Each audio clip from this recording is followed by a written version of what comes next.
Hello and welcome back to the second recording we've just had to do with this because I realised we were using the laptop microphone instead of my £7 microphone from Amazon. So Tech support failed. We're going to do this again, but it's great to have you guys back. Hello, if you are a returner, thanks for returning. If you are not a returner, excellent to have you here, but go and check out the first episodes, otherwise you're going to be completely fucking lost.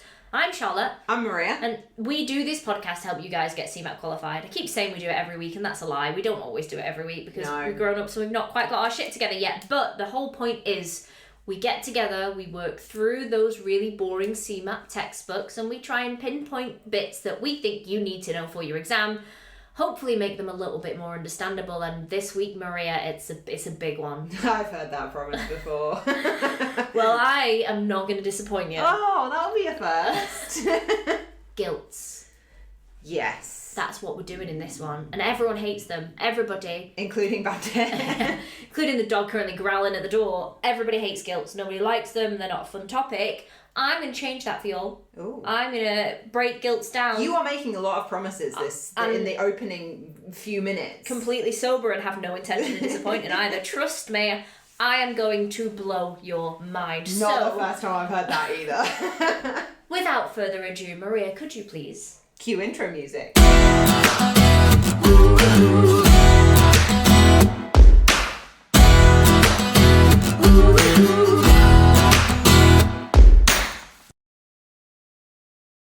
Alright, so CeMAP 1, topic 7, I think. Chapter 7 of your textbook.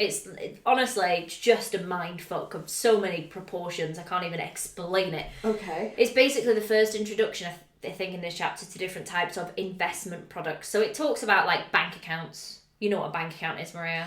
Yeah, you might be in the red. It talks about savings accounts, the thing that we can never quite put any money into. And it talks about the benefits of a bank account and a savings account. I'm not going to insult anybody's intelligence. I feel like we know that. It then talks a little bit about NS&I products. Right. So I'm going to touch on that before we move on to gilts. NS&I stands for National Savings and Investments. Okay. You can go on the website and you'll be like, what is this? It looks very basic. It's basically a way that the government can make money. It'll say, why don't you invest some money with us? So you could open an ISA with your own bank. Yeah. But that money goes to the bank. That doesn't help the government. So the government kind of have their own banking system where you can put the money with them.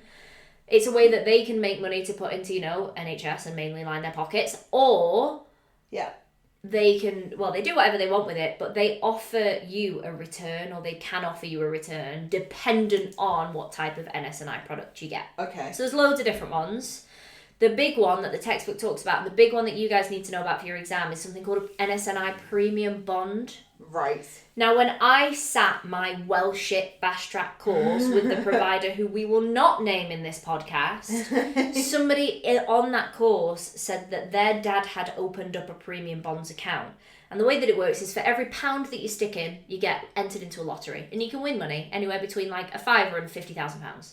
Okay. Week 2 of his dad having like 50 quid in this account, he won 50 grand. And I was like, pause the recording. I'm signing up to one right now.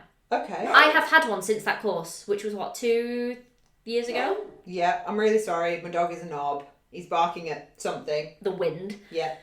I've won bugger all, Maria. Not only that, I opened up one for Hannah when she was born as well. Yeah. I've checked in it, fuck all. And because I've not won anything, my money's gone down in value technically because it doesn't go up in line with inflation. So I've pulled all my money out, bollocks to the government. Clearly. I feel like that should be the tagline. It should, but I was chatting to Auntie Elaine about it and she was saying she wins every single month. So there is some sort of prejudice somewhere in the NS&I system, off the record. This is not official even remotely. It's just my opinion. But the idea is it's meant to be a level playing field. It's not a level playing field. They always say that. It's not. We know it's not. One thing it's dead important to know for your exam is your winnings on the premium bonds are paid out tax-free. Right. But if you have a different type of NS&I product and it's an investment and you're making money on that investment, you're going to pay tax on it. Okay. So they're not all paid out tax-free. It's just the winnings from premium bonds you get tax-free. Okay. That's really all we can do for NS&I products. Okay, that seems fair. Then we're going to move on to gilts.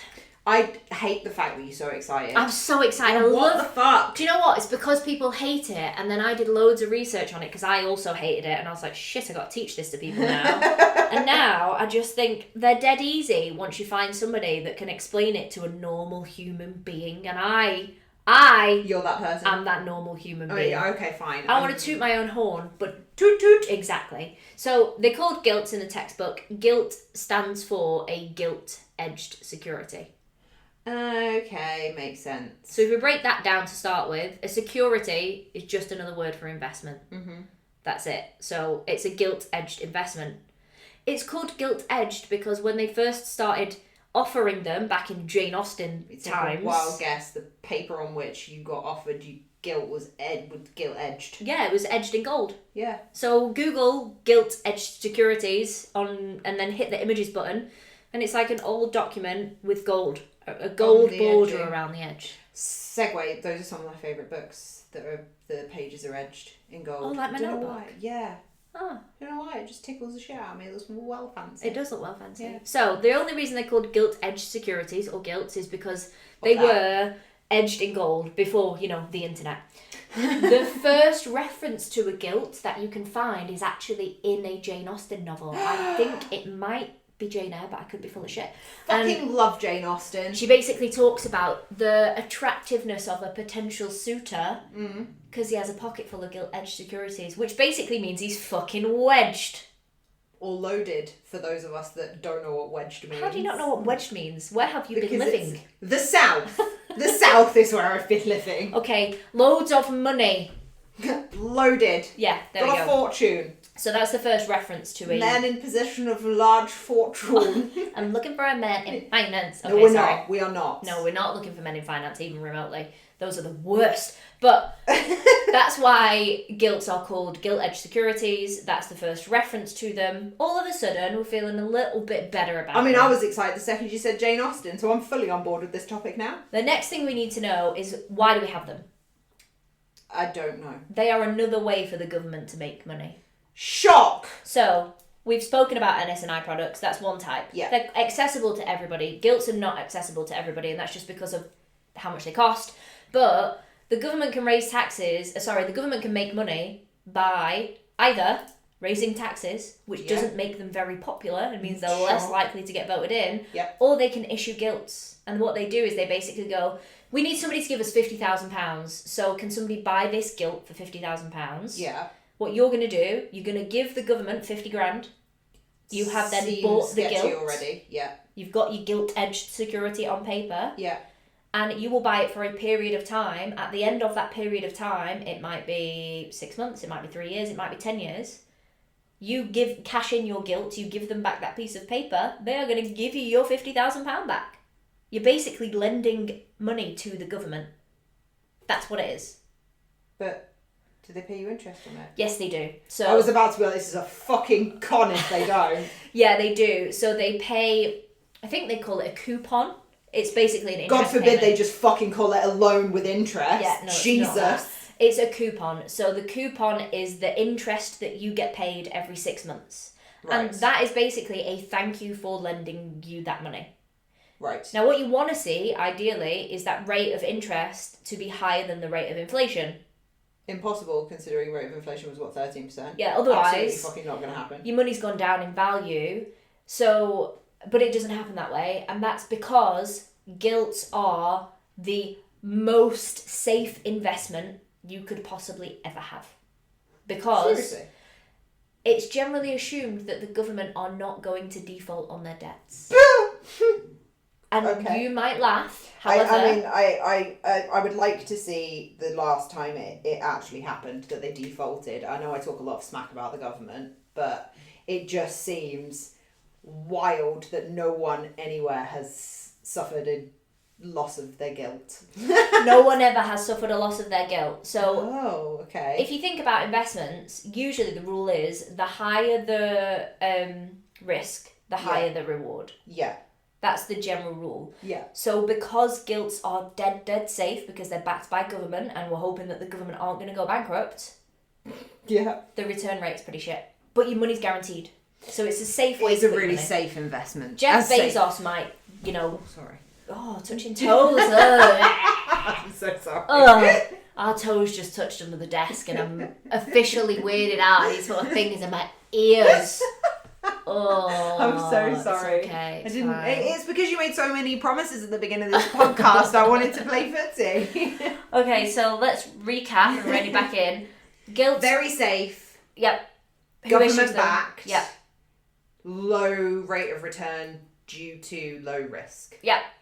You get your return every 6 months in the form of what's called a coupon, which is an interest payment. Yeah. And at the end of your issuing period, you're going to get your money back. I mean, it seems sound. That issuing period is called the day that you cash in your gilt or you get your money back. It's known as a redemption date. So you might have 6 months to redemption. You might have 3 years to redemption. It sounds very dramatic, doesn't it? Yeah, they don't make it simple. Yeah, God, they can't just call it a fucking loan and be done with it. No, they can't. Right. You can't cash in your gilt early. So the redemption date is the redemption date. If you've given the government £50,000 and you go, shit, I could do with that money, you can't just turn up and be like, I need my money, bitch. But what you can do is you can sell your gilt on like a second-hand market. I imagine it like eBay. It's not eBay, to be clear. But I'm assuming you would receive less than the cost of the gilt. For selling it. Depends on your interest rate. Because I suppose technically if you sell it, whoever buys it then gets the coupon. So exactly. They are still making money. So if you wanted to sell yours and I was in the market for a new one, yeah. If you had a better interest rate or a better coupon rate or a better rate of return than brand new gilts, I'm going to buy yours instead of the brand new one. That does make sense. Okay, yeah. No, I can see that. And you can buy them. There's a direct government website. I could not figure that out for the life of me. You need way more qualifications to be able to even register on the website. You can buy them through financial advisors, which I imagine is what most people do. I think the second-hand ones are sold on the stock market, but I'm not sure about that, and you don't need to know about it for your exam. I'm just trying to paint the picture. Okay. So you tell me about gilts. I just did. I just recapped them. You don't want to recap them again? Are we feeling good? I can recap it No, again. if you feel... okay, we're good. Yeah. Gilts. I feel like it was less painful than I anticipated it being. Right? And everybody's terrified of them. Like 100% of people. Oh, if you want to know more about gilts or if you want to watch my free training on gilts, you can do that by going to the free bit of the e-learning platform. It's in there. So I talk about how... That's a public service, really, considering how much people get wigged out by them. Exactly. So every month I generally teach one topic from either CeMAP 1 or CeMAP 2 and 3. And I upload those free training sessions into the free preview section of the e-learning platform so everybody can access them for life. When I'm a bit better at YouTube, I'll probably put them there, but honestly, YouTube is just 4 steps ahead of my technological skills. So go and check that out. If you still want another recap of Gilt, you can find it all there.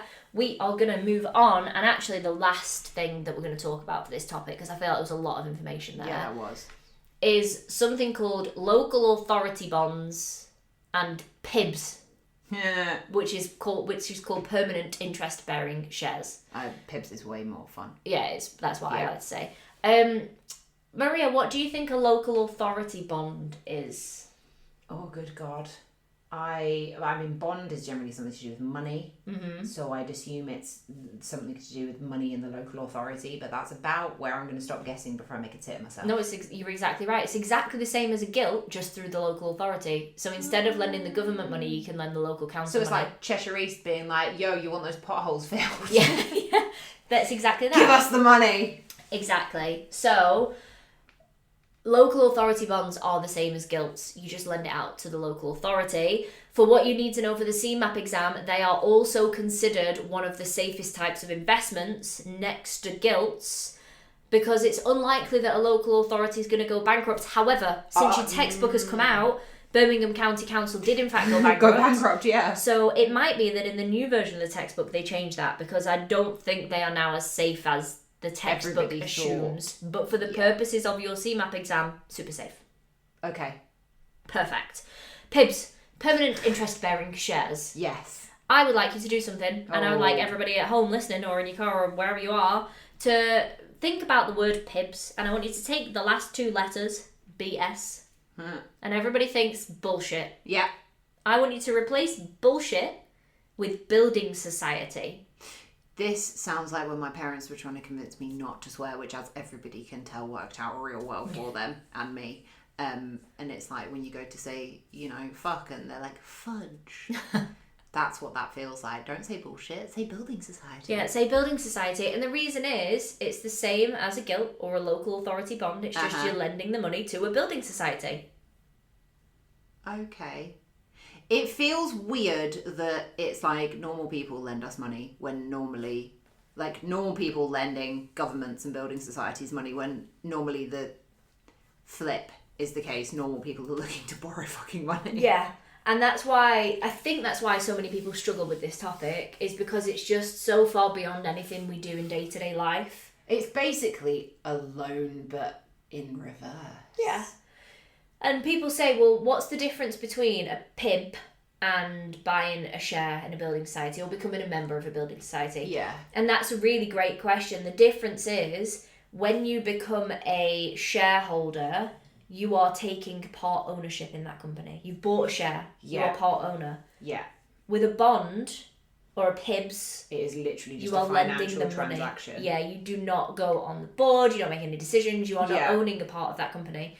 And it's the same with corporate bonds. So you've got corporate bonds and you've got company shares. Yeah. They seem like exactly the same thing. But with not. A corporate bond, you just lend the company It's money. It's transactional.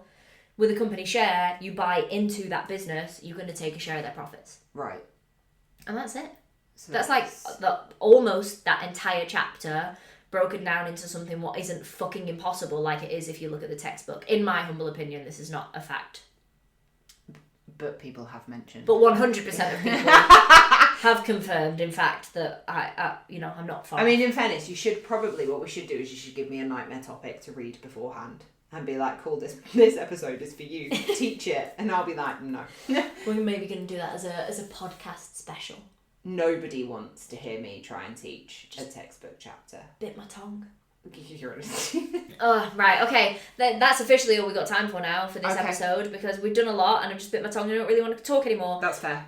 But if you liked this episode or if you learned something, please let us know. Please send us messages. Please subscribe, follow, find me on Instagram, TikTok, YouTube, futurefinance.co.uk, literally everywhere. Anywhere.